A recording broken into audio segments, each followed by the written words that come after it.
Bismillahirrahmanirrahim. Assalamualaikum warahmatullahi wabarakatuh. Selamat datang kembali di channel Adi Setiawan. Dan kali ini kita akan mereview salah satu Linux yang sangat menarik. Ini Linux yang sangat ringan, sangat customizable. Dan yang paling penting ini adalah turunan dari Manjaro Linux keluarga Arch, yang berarti nanti sistemnya akan sangat up to date. Ini adalah Mabox Linux. Untuk Anda yang tertarik untuk menggunakan Mabox Linux, Anda bisa mengunjungi website resminya di maboxlinux.org, di mana di sini informasi yang diberikan, Mabox Linux adalah fast, lightweight, and functional Linux desktop. Yang menarik di sini, Mabox Linux menggunakan window manager open box, sehingga nanti secara tampilan tentu saja tipikal open box yang sangat customizable dan minimalis. Dan untuk versi yang terbaru dari Mabox Linux ini, ya meskipun ada rolling release sistemnya, tapi tentu saja tiap bulan ada versi poin yang baru. Di sini terakhir 2108 dengan nama kode Gerald. Nah, di sini ada informasi Mabox Linux is Manjaro based distribution with lightweight window manager open box. Oke, untuk Anda yang ingin mendownload Mabox Linux, ukuran file ISO-nya sekitar 2,1 GB. Jadi cukup standar yang agak kecil dibandingkan dengan Linux lengkap seperti Deepin dan teman-temannya yang sudah di kisaran 3 GB. Untuk sisi peringkatnya sendiri, Mabox Linux ini meskipun mungkin masih terasa agak asing namanya, ternyata sudah masuk di daftar peringkatnya distrowatch.com, bahkan ada di posisi 49. Ya, 49 dari 100 terbaik yang ada di sini menurut distrowatch.com tentunya. Tentu sebuah prestasi yang cukup bagus. Dan dari sisi informasi sistemnya secara agak detail di sini juga bisa kita lihat, karena menggunakan sistem rolling release dan menggunakan basis keluarga Arch, tentu saja paket-paket yang ada di sini ya kebanyakan berwarna hijau. Tentu itu sudah sebuah konsekuensi dari penggunaan Arch Linux sebagai sebuah basis pengembangan distribusi Linux. Ya, kemudian dari sisi penggunaan memori seperti apa dengan tools NeoFetch yang tidak perlu diinstal lagi. Di sini sudah ada by default. Saat tidak menjalankan aplikasi apapun, memori yang digunakan saat kondisi idle hanya 430-an megabyte, sangat kecil. Dan dengan kondisi saya menjalankan Firefox, membuka 3 tab, memori yang terpakai menjadi 1177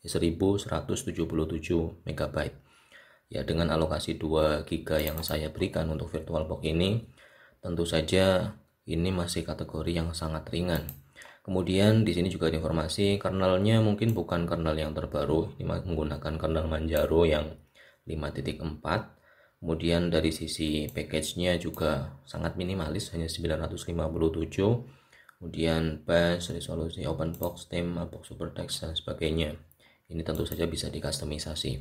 Dari sisi tampilan, ya ini tampilan standarnya Mabox Linux, ya turunan Manjaro. Dan di bagian layar kita langsung mendapatkan satu setup congki yang sudah sangat informatif. Di sebelah kiri ada panduan apa yang bisa kita lakukan dengan kombinasi keyboardnya. Kemudian di sebelah kanan kita bisa mengetahui kondisi sistem yang kita jalankan, berapa persen CPU-nya, RAM-nya berapa, aplikasi apa yang terbuka. Kemudian panel di bagian atas ini juga ada side panel yang berisi menu-menu tersendiri, ya seperti main directory untuk langsung mengakses ke directory tertentu. Oke, kemudian masih di sebelah panel kiri juga ada Mabox Tools yang bisa kita gunakan untuk melakukan beberapa kustomisasi tampilan, kemudian wallpaper dan sebagainya. Oke, termasuk sistem information langsung tampil di sini. Congki setting bisa kita langsung akses dari sini. Kemudian ya ada aplikasi tambahan seperti Pi Radio, PyTalk dan sebagainya. Kemudian random wallpaper dan sebagainya. Kemudian di sebelah sini ada start menu, tipikal untuk kita yang terbiasa mengklik start menu. Meskipun dengan open box kita bisa klik kanan dan bisa mengakses menu dari sisi mana saja di bagian layar. Kemudian deretan shortcut aplikasi, lalu kita bisa berpindah desktop dengan mengklik virtual desktop nomor berapa, atau dengan kombinasi kontrol ALT panah kanan kiri. Kemudian ada notifikasi, dan di sebelah kanan ada side panel sebelah kanan untuk konfigurasi yang lainnya, termasuk untuk bagian software management, bantuan, hingga logout atau shutdown, meskipun kita bisa mengaksesnya dengan tombol exit dialog ini. Itu dari sisi tampilannya. Kemudian dari sisi aplikasi yang dibawa seperti apa, dengan ukuran file ISO yang cukup kecil 2,1 GB. Ya, di sini secara umum software yang dibawa sangat minimalis ya. Ya, yang pertama yang paling menarik tentu saja bawaan dari Mapbox Linux, yaitu Mapbox Control Center, di mana kita bisa melakukan banyak hal di sini, mulai dari informasi tentang hardware-nya, misalnya menggunakan CPU X. Ya, di sini Anda bisa mendapatkan informasi sistem yang Anda miliki. Ya, tentu akan sedikit berbeda kalau Anda menjalankannya secara langsung, tidak menggunakan VirtualBox. Kemudian untuk manajemen software, install beberapa application, software update dan sebagainya, auto start, look and feel, ya, customize look and feel, nanti kita coba customisasinya. Kemudian ada tint panel configuration, ya, ini bagian atas ini tintnya bisa kita konfigurasi, congki juga bisa kita konfigurasi, warnanya, kemudian tampilannya model apa bisa kita lakukan, menu dan side panel bisa kita ganti favorit menunya, kompositor dan themesnya. Oke, itu yang bagian Mapbox Control Center.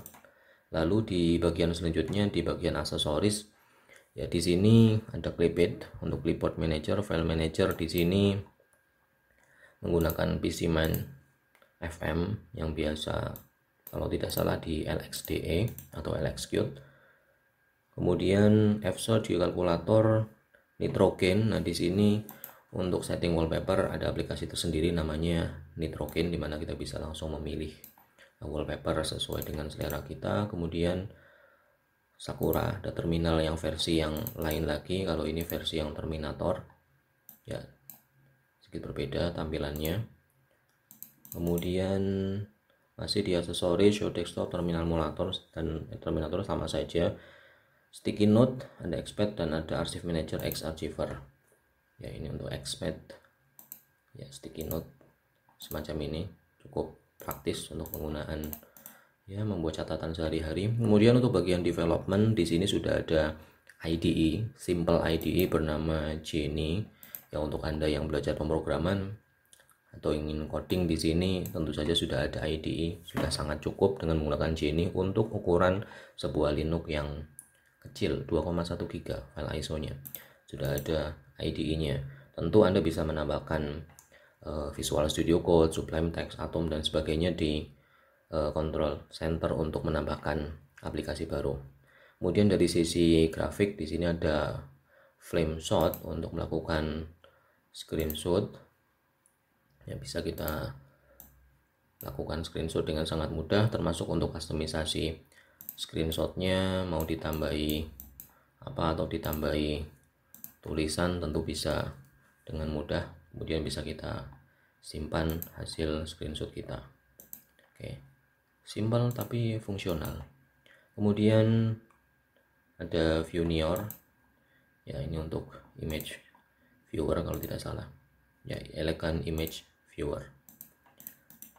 Kemudian di bagian multimedia, di sini sudah ada multimedia player. Yang pertama Audacious untuk player, ya, MP3 dan semacamnya, tampilannya simple.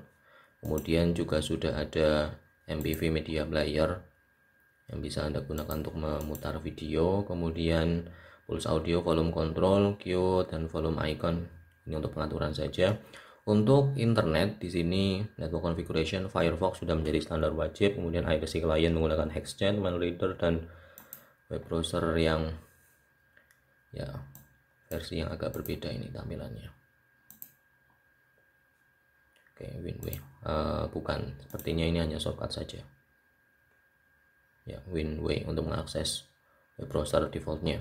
Kemudian untuk Office, di sini sudah ada QPDF View untuk membuka file PDF, dan Anda bisa menjumpai di sini tidak ada LibreOffice sama sekali. Ya, mungkin memang agar mengecilkan ukurannya saja file ISO-nya. Tentu saja tidak masalah, Anda bisa menambahkan LibreOffice atau WPS Office secara mudah. Kemudian di bagian setting, ini pengaturan yang hampir sama dengan yang tadi ada di Mapbox Linux Control Center. Lalu di bagian sistem, ya ini hampir sama juga. Oke, key binding untuk pengaturan shortcut kombinasi keyboard yang bisa kita gunakan. Itu dari sisi aplikasi bawaannya, ya memang sangat minimalis dan kita bisa mengaksesnya dari mana saja, baik menggunakan klik kanan ataupun menggunakan start menu ataupun menggunakan side left panel. Kemudian bisa juga dengan menggunakan kombinasi keyboard. Misalnya untuk membuka terminal kita bisa menggunakan Super T atau Windows T. Dan yang asik lagi dari Mapbox Linux ini, kita coba cek di sebelah kiri, ada opsi untuk un atau decorate dengan Super B. Super itu berarti tombol Windows, kita bisa mencet tombol Windows dan B. Ya, sekarang undecorated, tombol-tombol minimize, maximize, dan close-nya hilang. Ya, dengan tampilan seperti ini bisa jadi kita lebih fokus untuk mengerjakan sesuatu. Ya, kemudian kita bisa melakukan penempatan posisi window ini di sebelah mana layar dengan window kiri. Untuk penempatan di sebelah kiri, tombol super dan panah kiri, super dan panah kanan, super panah atas, super panah bawah. Oke. Kemudian keluar juga bisa kita lakukan dengan Ctrl D, kebiasaan saya. Kemudian ya kita buang lagi dekorasinya. Dan yang asik lagi dari terminal yang ada di Mapbox Linux ini, kita bisa mengsplit tampilan terminalnya secara vertikal maupun horizontal maupun vertikal. Nah, misalnya horizontal seperti ini, kemudian split vertikal. Oke. Nah, untuk berpindah dari satu terminal ke terminal yang lain dengan tombol Alt dan panah kanan kiri, atas bawah. Jadi dengan cara seperti ini kita bisa melakukan multitasking untuk pekerjaan-pekerjaan yang membutuhkan terminal. Ya, misalnya di sini kita menjalankan top untuk melakukan ya tampilan sistemnya seperti apa, seperti task manager. Kemudian pindah ke kanan, Alt panah kanan, kita lakukan monitoring ping. Kemudian kita pindah ke bawah, kita menjalankan Vim untuk coding.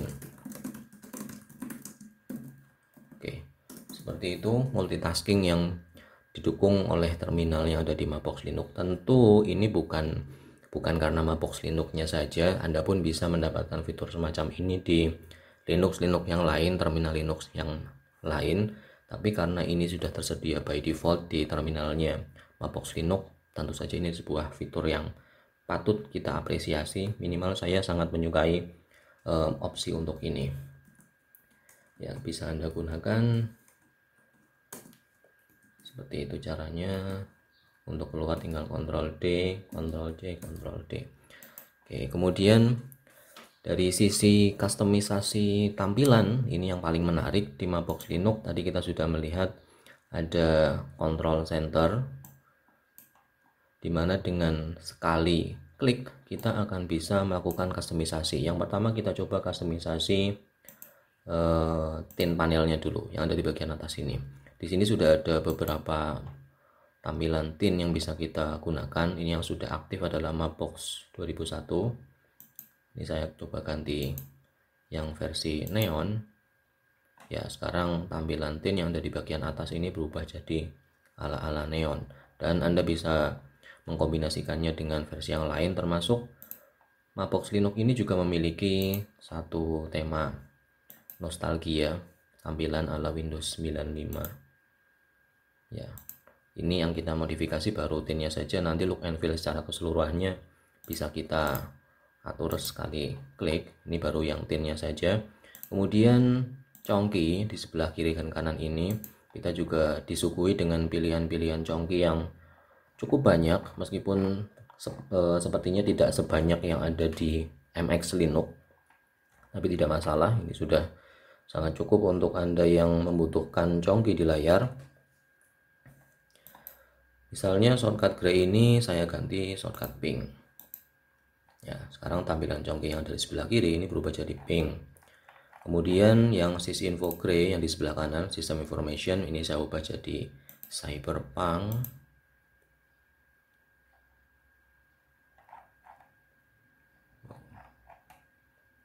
Play. Ternyata tidak tampil, ya mungkin ada sedikit bug di situ. Ya tampil, butuh waktu loading. Ya, jadi seperti itu. Anda yang ingin membuat tampilan lebih warna-warni, cyberpunk, pink, dikombinasikan, bisa dengan sangat mudah melakukannya di Chonky Manager ini.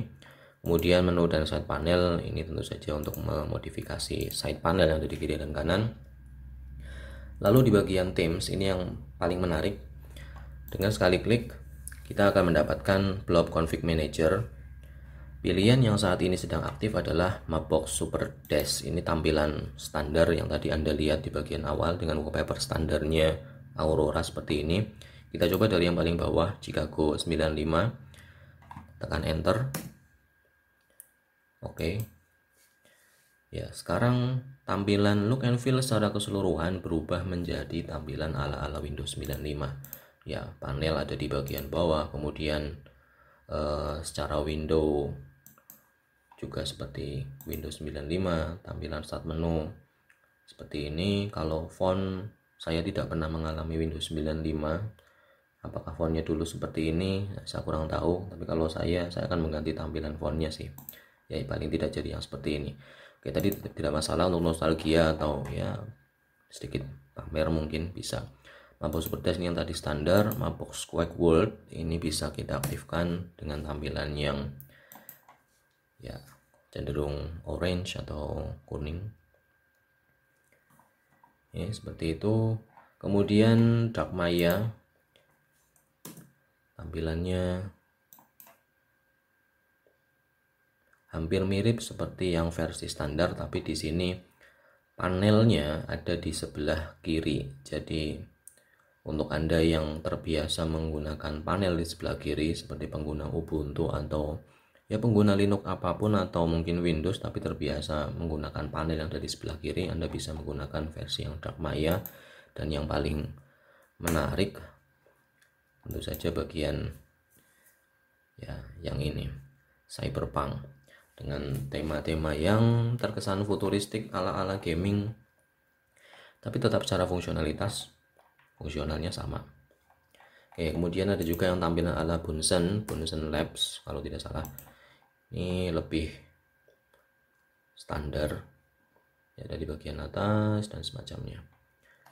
Oke, ya saya kembalikan ke mode standarnya. Mungkin aslinya untuk default tampilannya seperti ini. Jadi Anda ketika sudah melakukan berbagai macam konfigurasi, Anda bisa langsung kembali ke mode standar awalnya seperti apa dengan cara membuka Mapbox Control Center, kemudian tinggal pilih konfigurasi yang ini. Lalu untuk wallpaper, ya kalau misalnya tidak cocok dengan wallpaper ini karena mungkin bukan selera Anda bisa mengakses nitrogen ya dengan klik kanan di bagian manapun, kemudian tinggal pilih kumpulan wallpaper yang ada di sini. Cukup banyak wallpapernya, termasuk wallpaper bawaan dari Manjaro pun ada. Ini yang biasa muncul di Manjaro, selain wallpaper yang memang spesifik dibawa oleh Mapbox Linux. Oke, itu untuk customisasi wallpapernya. Kemudian karena secara aplikasi Mapbox Linux ini sangat minimalis, tentu saja kita perlu menambahkan aplikasi baru. Di sini kita bisa akses drone ya, semacam pengakses shortcut di sini dengan Windows M, Super M, add remove software.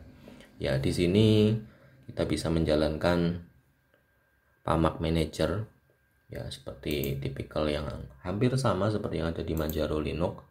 Dan tentu saja kita bisa menambahkan third party application untuk mengenable dukungan aplikasi berbasis AUR.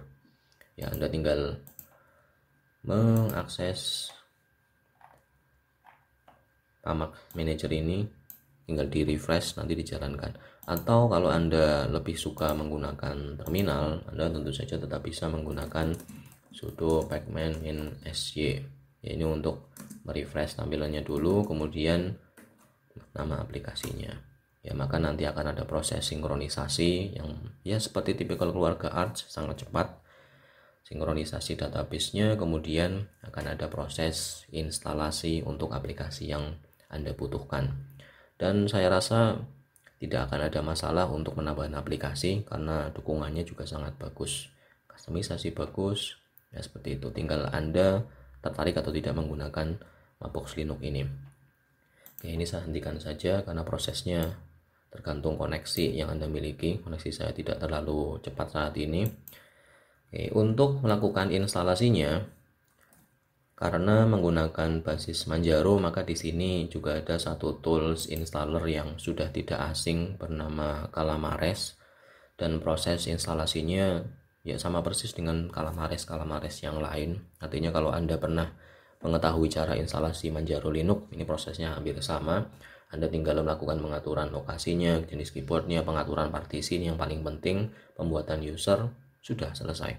Prosesnya tidak terlalu lama, dan kalau pengalaman saya, penggunaan Calamares untuk installer itu biasanya lebih cepat daripada Ubiquiti seperti yang digunakan oleh Ubuntu. Biasanya instalasi keluarga Manjaro lebih cepat dari Ubuntu, itu yang saya alami selama ini.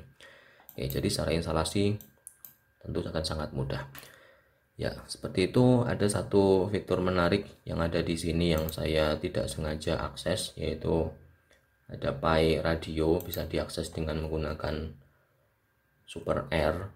Ini bisa digunakan untuk streaming radio, tapi kalau streaming dan nanti muter musik nanti bisa kena copyright lagi, bisa Anda akses saja di situ. Yang jelas ada aplikasi-aplikasi kecil yang menarik yang ada di sini. Tadi untuk screenshot ada Flameshot dan semacamnya. Sudah ada sticky note, bisa untuk menambah produktivitas. Sudah ada Chonky, Anda tidak perlu menambahkan Chonky. Untuk customisasi tampilan juga Anda bisa melakukan perubahan tampilan dengan sangat mudah, dikombinasikan dengan berbagai opsi customisasi yang lain. Kemudian jika ingin kembali ke model standar, sudah ada pilihan untuk kembali ke sana. Oke, seperti itu saja review saya tentang Mapbox Linux. Ini adalah salah satu distribusi turunan dari Manjaro yang menarik, terutama untuk Anda yang mengedepankan tampilan, kemudian menyukai pemrograman, mungkin ingin mendapatkan satu sistem yang ringan dan customizable. Terminal sudah bisa split terminal vertikal maupun horizontal. Kemudian dukungan aplikasi yang belum ada di sini bisa Anda dapatkan menggunakan PAMAC software manajernya, ya, karena keluarga Arch tidak ada masalah untuk itu. Sekian saja, terima kasih atas perhatian yang diberikan. Saya akhiri video ini. Assalamualaikum warahmatullahi wabarakatuh.